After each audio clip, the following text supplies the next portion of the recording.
Olá pessoal, boa tarde, tudo bem? Estamos iniciando então mais uma aula assíncrona de estática e resistência, hoje dia 7 de dezembro de 2020. Na última semana, na nossa aula síncrona, nós iniciamos aí o estudo sobre as seções transversais que a gente chamou de complexas, né? Por que a gente chamou de complexas? Porque elas são um pouco diferentes das seções transversais que a gente estava trabalhando no outro bimestre, né? Então, no outro bimestre, a gente trabalhava com seções transversais bastante conhecidas aí nossas, né? Então, ou era retangular, circular ou quadrada.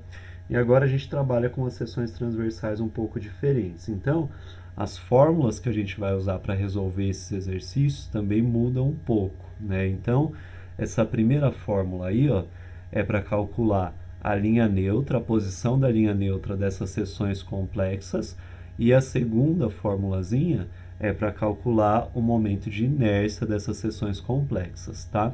Então, ó, que é o que aqui nessas fórmulas, né? Então, y é a posição da linha neutra da minha seção complexa. Como que eu calculo? Na parte de cima, no numerador, é o somatório do que?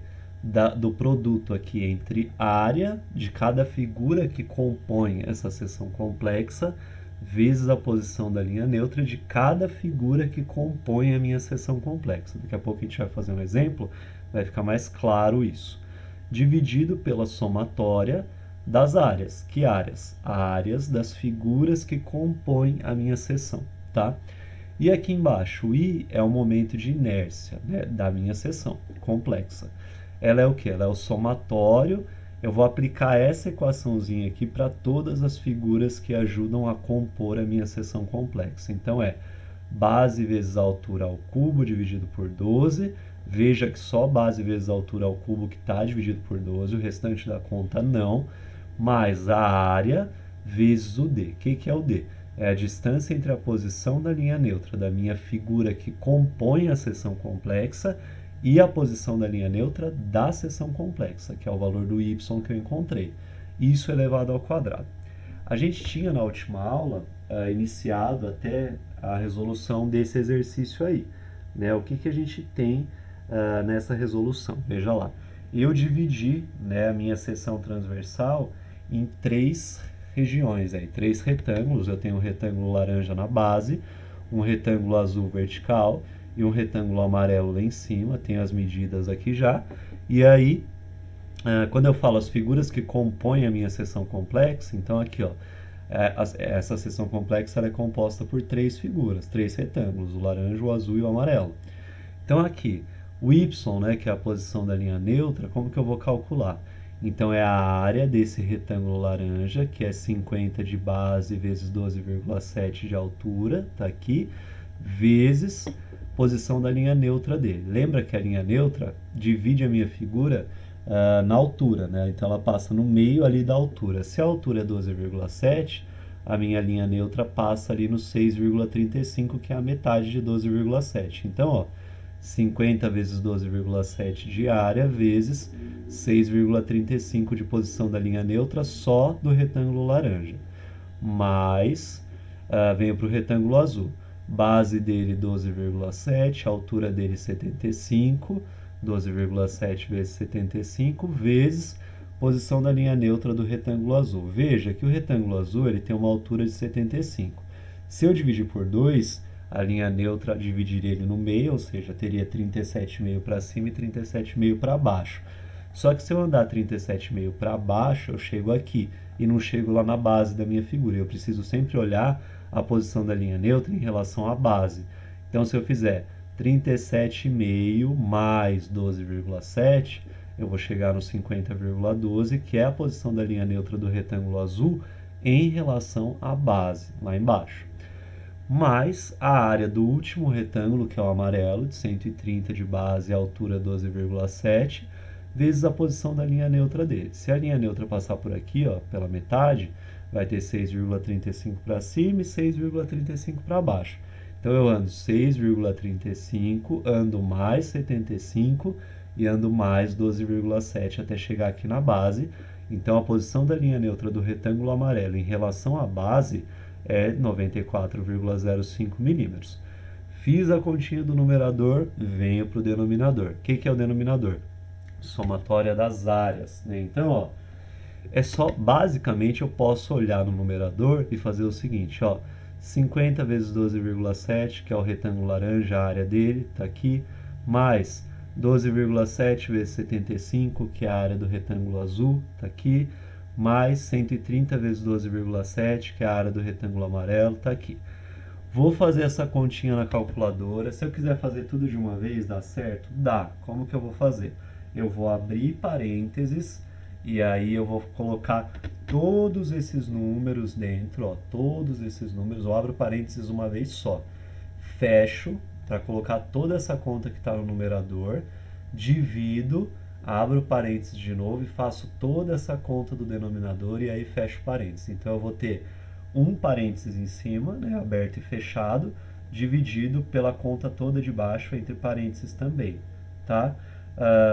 Muito bem. Aí, achei lá que a posição da linha neutra da minha seção complexa é 63,95, tá de acordo aqui com o meu gabarito, tá? Milímetros a unidade. Venho agora para a fórmula grandona, essa daqui. Eu vou aplicar essa equação para todos os retângulos que eu tenho lá, tá? Então, ó, o momento de inércia vai ser a base, só no retângulo laranja, tá?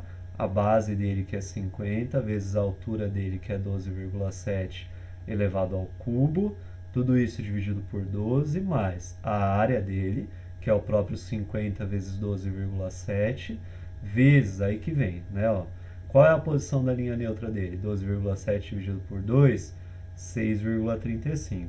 63,95 menos 6,35, 57,6. É o D. Ele fica ao quadrado. Mas fiz para o retângulo laranja. Agora vou fazer a mesma ideia para o retângulo azul.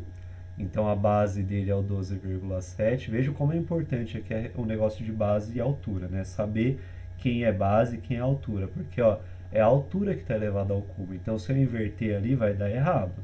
Tá? Então, ó, base de 12,7 vezes a altura de 75 ao cubo, dividido por 12, mais a área, que é o 12,7 vezes 75, vezes posição da linha neutra. Então, ó, aliás, distância entre a posição da linha neutra do retângulo azul e a posição da linha neutra da minha figura toda. Então, ó, 63,95 menos quem? Ó, menos 50,2. Lembra que aqui é a área vezes posição da linha neutra? Esse valor dá 13,75, que vai elevado ao quadrado de acordo com a minha fórmula. Mais retângulo amarelo lá em cima. Base de 130 vezes a altura de 12,7 ao cubo, dividido por 12, mais a área, que é base vezes a altura, 130 vezes 12,7, vezes quem? O D.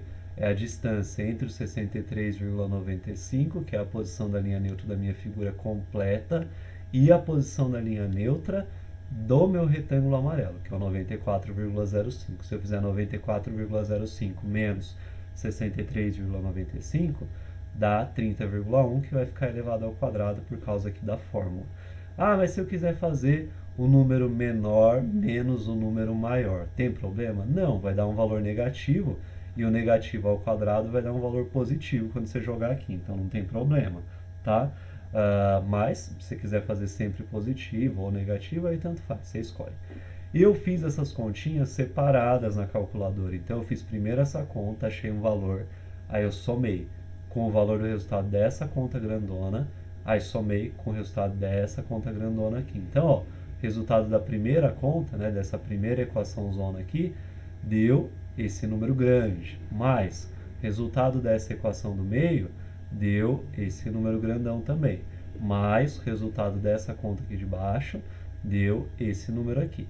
Aí eu somei os três, então o meu momento de inércia da seção complexa é de 4.259.892,27 milímetros a quarta. Milímetro a quarta é a unidade de momento de inércia. Ou então, se eu quiser escrever em notação, né? Eu coloco uma vírgula aqui depois do 4, aí, ó, entre essa vírgula que eu vou colocar e a vírgula real lá do número, Tem 6 casas, então fica 4,26 vezes 10 elevado a sexta milímetros a quarta, tá? Do jeito de cima tá certo? Tá. Do jeito de baixo? Também. Então, se eu escrever desse jeito ou desse jeito, está certo, não esqueça da unidade. Bom, gente, é isso, muito obrigado. Vou deixar um exercício lá no Moodle para vocês resolverem e entregarem via Moodle também.